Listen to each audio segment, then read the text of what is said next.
Hello అండి, welcome back to my channel Nikhita simple life style. అందరూ ఎలా ఉన్నారు? బాగున్నారా? నేనైతే చాలా బాగున్నాను. మీరు కూడా బాగుండాలని మనస్ఫూర్తిగా కోరుకుంటున్నాను. రోజు లేచి ముందుగా ఇంట్లో పనులు అయితే స్టార్ట్ చేసుకుంటున్నా. ఇది మాత్రం కొంచెం లేట్ అయిందబ్బా. కానీ ముందుగా బియ్యం అయితే కడిగి పెట్టేసుకున్నా. అయితే రెడీ చేసేసి ఇంకా స్కూల్కి అయితే పంపించాలి. ఇదేనండి అంగన్వాడీ కేంద్రం దగ్గర కొంచెం బడి కొంచెం దూరంగానే ఉంటుంది. పాతకాలంలో బడికి వెళ్ళాలంటే కస్తూరికి వెళ్ళి కిలోమీటర్లు నడిచి చూపిస్తారు కదా టీవీలో. అంటే మా ఊర్లో బడి లేదు, ఊడి లేదు. అందరూ మా పెళ్ళి కట్టుకోవాలి, అడ్డేసుకోవాలి, అడ్డేసుకోవాలి అని అనుకుంటారు కదా. నేనైతే మా ఊర్లో బడి ఇది రెండు ఉండాలని కోరుకున్నాను. బడమ్మ ఒక రకం. ఇంకా స్కూల్లో ఫస్ట్ క్లాస్ సెకండ్ క్లాస్ అయితే టీవీలో చూపినట్టే కిలోమీటర్లు నడచాలి. మా పెద్దోడు బడికి వెళ్ళిన తర్వాత ఇంట్లో పనులు అయితే స్టార్ట్ చేసుకుంటున్నాం. కాలీఫ్లవర్ ముందుగా వేడి నీళ్ళలో కడుక్కొని కర్రీ చేసుకోవాలి. కాలీఫ్లవర్లో చిన్న చిన్న పురుగులు ఉంటాయంట కదా, వాటిని వేడి నీళ్ళలో వేసి కడిగితే ఆ పురుగులు పోతాయన్నట్టు. కర్రీ కోసం అయితే కూరగాయలు కట్ చేసుకొని ఇంకా తిరగబాటు అయితే పెట్టేసుకుంటున్నాం. నేనైతే బటన్ గుడ్డ తగిలించుకోవడానికి టిప్స్ అయితే ఆర్డర్ చేశాను. వాటి ప్రోడక్ట్ ఎలా ఉందో రివ్యూ ఒకసారి చేద్దామనేసి ఇంకా రివ్యూ ప్రోడక్ట్ బాగుంది. కానీ అవి స్టిక్ చేసిన తర్వాత వెంటనే మనం బటన్ క్లాత్ ఉంటుంది కదా, అది తగిలిస్తే ఆ వెయిట్కి ఊడిపోతుంది. కొంచెం సేపు ఆర్నించి పెడితే క్లాత్ ఉంటుంది. ఇంకా తక్కువ కాస్ట్ నచ్చితే తీసుకోండి. ఓకేనా? అంతలోపల మా చిన్నోడైతే లేచేసాడు. ఇంకా మధ్యాహ్నం వాడితో కొంచెం సేపు ఆడుకొని ఇంకా సాయంత్రం అయితే మళ్ళీ పనులు స్టార్ట్ చేసుకుంటా. ఇంట్లో పిల్లలు ఉంటే మనం ఎంత సర్దినా కూడా మళ్ళీ ఏదో ఆవిధిగా ఉంటుందబ్బా. మా చిన్నోడిని బయట వదిలి గబగబా పనులు చేసుకుందాం అనుకుంటే నేను ముదురైతే వాడు మహాముదురు. నేను బయట కనపడలేదని నన్ను వెతుక్కుంటూ వచ్చేస్తాడు. అందరూ ఎక్కడికి దూరంగా వెళ్ళి పని చేస్తే తెలిసిపోతారు కదా. నేను మాత్రం వీళ్ళని పట్టుకొని ఇంట్లో పనులు చేసుకోవాలంటే నాకు నీరసం వస్తుంది. కానీ అందరూ మాత్రం ఆమెకేమి తింటుంది, ఇంట్లో కూర్చుంటుంది, పిల్లల్ని చూసుకుంటుంది, పనే పాట ఏం లేదు అంటారు. కానీ వాళ్ళ కోసమే మనం మన లైఫ్ మొత్తం సాక్రిఫైస్ చేస్తాం. అయితే తోసేసిన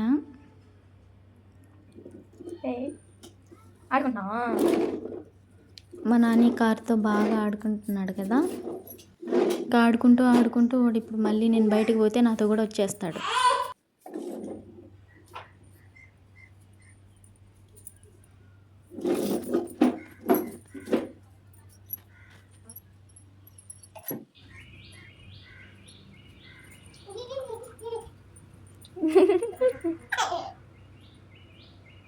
పోతనా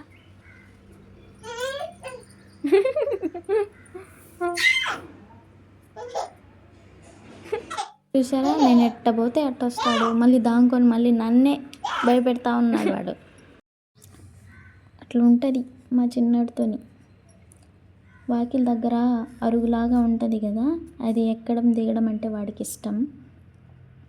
మా చిన్నోడికి ఇంకా కొంచెం సేపు అలా తిప్పేసి పొద్దున ఉతికిన బట్టలు ఉంటే మడత పెడదామని తీస్తున్నా. అప్పుడు కూడా వాడు నా వెనకాలే వస్తున్నాడు. ఇంకా నేను వాడు కళ్ళ ముందే తిరుగుతుంటే అమ్మయ్య ఎక్కడికి పోకుండా ఇక్కడే ఉందిలే అన్నట్లు కూర్చొని చూస్తూ ఉన్నాడు. మళ్ళీ నేను వచ్చేసరికి మళ్ళీ నా వెనకాలనే వస్తాడు.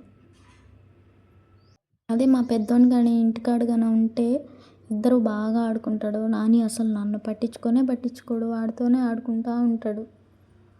వీడితోనే నా పరిస్థితి ఇట్లుంటే ఇంకా వాడు వస్తే మాత్రానికి నాకు మామూలుగా ఉండదు.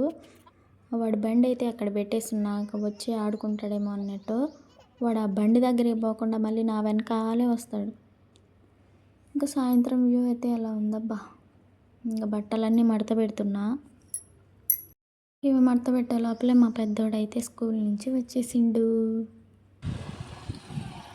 ఇంక వాడు వచ్చేటప్పుడు వాడి హ్యాపీనెస్ చూడాలి, ఇంక మామూలుగా ఉండదు వాడి ఫేస్లో నవ్వు. వచ్చేసినా ఇంకా నానికి ఈశాన్కి ఇద్దరికి స్నానం చేస్తే ఒక పని అయితే కంప్లీట్ అయిపోతుంది. ఇంకా పొయ్యి అయితే వెలిగిద్దామని మంటేస్తున్నా.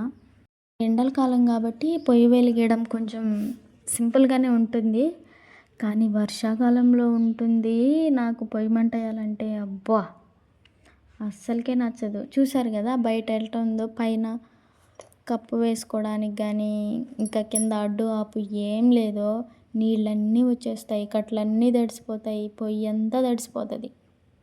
నీళ్ళు పోసుకోవాలంటే ఆ వానలో కూర్చొని తడుస్తా మంటేసుకోవాలి. వర్షం అప్పుడు గ్యాస్ అయిపోవాలి. ఇంక నా పరిస్థితి ఎట్టుంటుందంటే అట్టుంటుంది.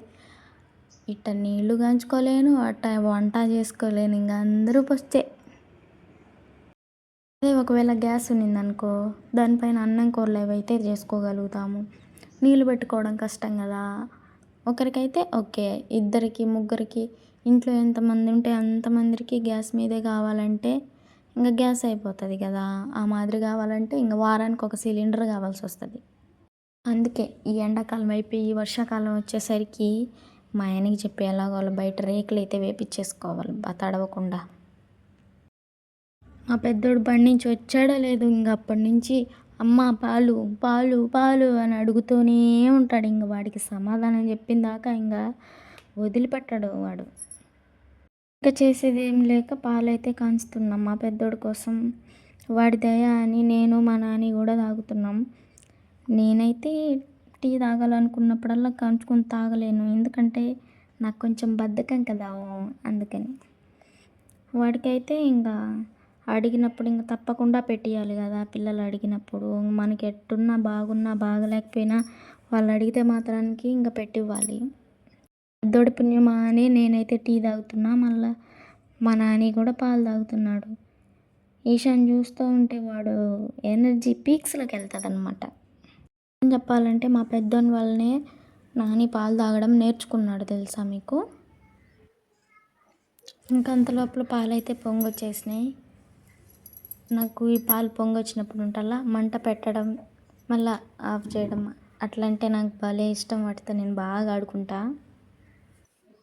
నేను పిల్లలకి పాలు కాంచిన ప్రతిసారి షుగర్ తక్కువ వేస్తా అండ్ పసుపు కూడా వేస్తా, ఎందుకంటే పసుపు యాంటీబయాటిక్ కదా, ఇంకా మంచిది అన్నట్టు నేను పసుపు అయితే వేస్తా.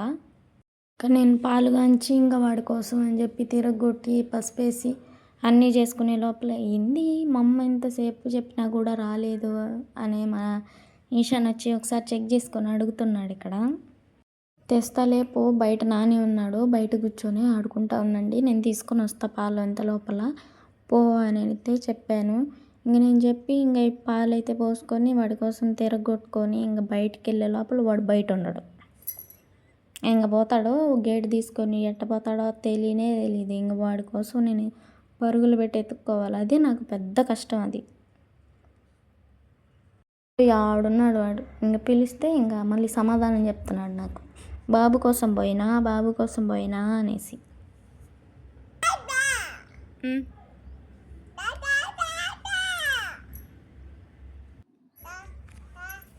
నేను మా ఈశాన్ కోసం బయటికి తీసుకొని వద్దామని పోతే మా నాని దా దా దా అని పిలుస్తూ ఉన్నాడు.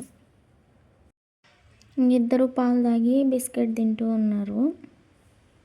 చిన్నోడికైతే ఈశాన్ అంటే చాలా ఇష్టం. ఇంక వాడుంటే బాగా ఎగ్జైట్మెంట్గా ఆడుకుంటూ ఉంటాడు. ఇంక వాడు స్కూల్కి పోయినప్పుడే బాగా ఇబ్బందిగా ఉంటుంది. ఇంకా వాళ్ళకైతే తాపిచ్చేసి ఇంకా నేను కూడా అలా తాగుతూ ఉన్నా. ఇంకా సాయంత్రం అయితే వ్యూ అయితే అలా ఉంటుంది. ఇక్కడ బాగా గాలి వేస్తుంది కదా, అందుకని చెప్పి నేను సాయంత్రం కసువు అయితే తోయను. నేను తోయడం మళ్ళీ అదంతా మళ్ళీ వెనక్కి రావడం, మళ్ళీ నేను తోయడం గాలికి అంతా కొట్టుకొని వస్తూ ఉంటుంది. ఇంకా అందుకని పొద్దున అయితే దోసేసుకుంటా. ఇంకా మా పెద్దోనికి చిన్నోనికి ఇద్దరికి స్నానం చేయించేసి ఇంకా వాళ్ళకి తినిపించేస్తున్నా.